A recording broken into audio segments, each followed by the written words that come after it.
Well, communication is at the heart of every relationship. It's more than just exchanging words. It's truly about understanding, connecting with each other. And healthy communication builds trust, resolves conflicts, and it also deepens emotional bonds. And it allows couples to navigate life's highs and lows together.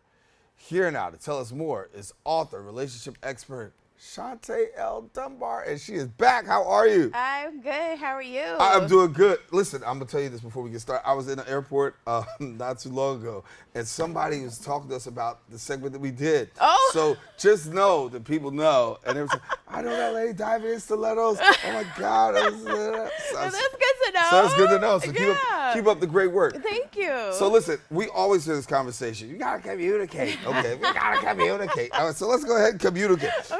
Because effective communication really is Yeah. going to be the key to a relationship. Absolutely. But we always hear that line, we got to communicate. So where are we going wrong, girl? And, we're not communicating effectively, right? There are so many different components to it. So it's, our body language. Like, are we looking at the person in the eye? Are we facing them? Are we nodding in agreement? Are we saying no? Are we making funny faces? Are we like fidgety, uncomfortable, right? We're on our phone. Are we on our phone? Right. And then some of the communication is nonverbal, right? Sometimes, you want to express yourself, but the words just aren't flowing. So you might want to write it down or send a text or email, like dating myself. Send an email. And then it's just, being able to listen. Mm-hmm. Active listening is a major part of it, right? Am I asking you questions when I'm unsure and I'm, maybe confused about something? Am I trying to follow up to understand you better? So, listening is also a very big component that people tend to put to the wayside because they're like, I want to get my thoughts out. I want to say what I want to say. And it's like, oh, did you hear me? Right. Because the big thing is people will listen to speak and not listen to listen. Absolutely. So I'm just waiting for you to finish so I can say what I got to say. Exactly. Right. And then, tone obviously plays a great factor in there. Sometimes your words can get lost in translation because I don't like how you said that. Exactly. So now we're just not getting anywhere because I'm so focused on how you said it versus what you said. And that's a lot of confusion. Yeah. What are the common misunderstandings that people that you hear about mostly? Mm-hmm. It's the listening. It's what you said and what I heard. Right? So I didn't mean to say it that way. Yeah, well, you know what? That's what I heard you say and I didn't like it. And then, we match energies sometimes and that's not always a good thing. Sometimes you just need to not engage. Like, you're at a level 10. I'm going to let you calm down. I'll be over here and take a beat and we'll revisit. Right. Yeah. What about silence? How good is silence to this whole thing? Well, you don't want to give the silent treatment, right? Because that's not effective communication. No. But, you also want to give somebody grace to be like, okay, you know what, you're having a moment right now and I don't like what you're saying or I don't like how you're saying it. So maybe we can just take a moment, silence, just go to our corners. Right. And then come back when we've calmed down and we're able to really hear each other. Because the really highly successful relationships are the ones that have to navigate and overcome conflict resolution. Absolutely. And conflict, it extends so much further than that. I mean, I think there'd be a whole lot more or less killing if we had less conflict resolution. But the reality is we've got killings, we get arguments, we got violence that simply cannot and it starts in these relationships.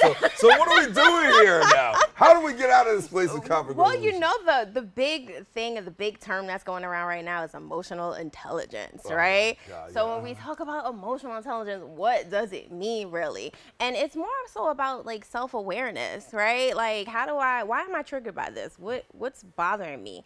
And then self-regulation.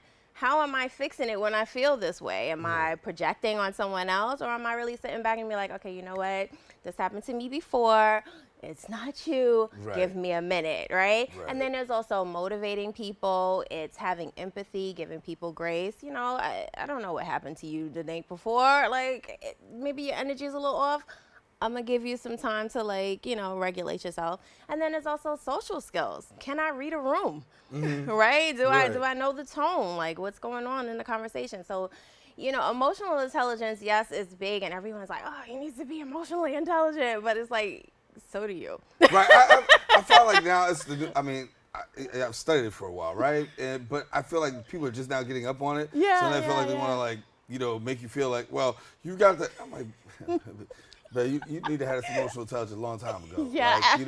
But long before it became a thing, emotional Absolutely. intelligence was a thing. Yes. But it's killing so many people because Yeah. the EQ, which I tell people, is just as important as the IQ. That's right. Because you can have the IQ and be the most finest, smart. But if you ain't got no EQ, baby, I got to go. It's just the truth. true. Facts. Honest.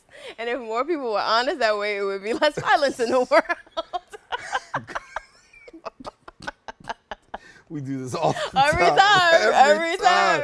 But it's so true because there is no emotional intelligence sometimes when people lack it and they find themselves in a place where it just goes down the wrong path. It goes left because they're just not taking the time. They're not giving grace. Right. And they're acting on impulse, which is like such a horrible thing to do in any type of relationship, work, anywhere. It's like being self-aware, knowing like, okay, this is a trigger for me. I'm going to pull back. Give me a minute. Let me take my space.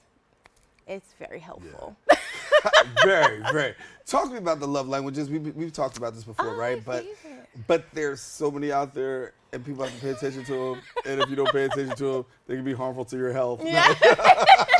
What they say, right? Right. But the cool thing about the love languages is that they change in ranking depending on what's going on in your life, right? So like everyone, we have all 5 of them, acts of service, quality time, words of affirmation, gifts, physical touch, right? But it may change. Your first ones could be acts of service and quality time. If you do something for me, it allows me to have more time to spend with you. Right. Then there's sometimes a pandemic happens and you realize I'm a hugger. And I need to hug somebody. So now physical touch went from the bottom to maybe number 1 now. So I always encourage people to take the quiz and find out. People think they can analyze themselves and figure it out. But, taking the quiz is literally like 5 minutes. You can Google it. And see where you're at. You may be surprised. Like a little word of affirmation may take you a lot further than, somebody doing something for you. Yeah. Trying to help you, man. You're doing a great job, Daren. Thank you. Thank you very much. Thank you. But the other part to that is that the language has changed as the years go on, right? So what could be your language at 30 is not your language at 40. Absolutely. It's your environment, right? Your outside environment, internal things are happening. Your body's changing. You have different needs. Right. And being self-aware will help you, be able to communicate effectively with people and, just be a good person overall. Try it. Try. Just try it. It might work. Yeah. You got this lovely book here. I got to talk about it. Okay. Yes. Congratulations. Thank yes. She got the green ones out there, too. I got my green. I'm not wearing my green shoes today, but this is my book, Diving in Stilettos First, Memoirs of Dating Mr. Right Now. It's available on Amazon, Barnes & Noble, Audible. Okay. I'm reading it. It's my voice telling you the stories about my dating life in New York City, growing up in the Bronx. And we got to get you, listen, if you have not been on her social media, it is a holla. I mean, it's a holla. You just got to go. Tell where to go on social media. So on Instagram, it's diving_in_stilettos_first. And you can find me on TikTok, Shauntay Dunbar. And I'm on Facebook. Yeah, I'm all over. And people are checking it out. I'm telling you, I'm here. I am in the airport. I'm like, we're not talking about politics. People are like, no, that segment you did on. Really? Okay. So listen, they paying attention. Love it. Love it. Now we need to make sure. Now that we need to make sure you understand how to effectively communicate. Right? You gotta talk to me. That's right. Thank you so much for coming. Thanks for gotta have having you back. me. We gotta unpack some more of this at another time. So I'm gonna tell Absolutely. Latricia make sure we get you back soon. I would love that. Shauntay Dunbar, our guest here. Listen now, if you want more information, if you want to find out how to effectively communicate, to navigate conflict, just go to the website, divinginstilettosfirst.com, and there you get all the information that you need.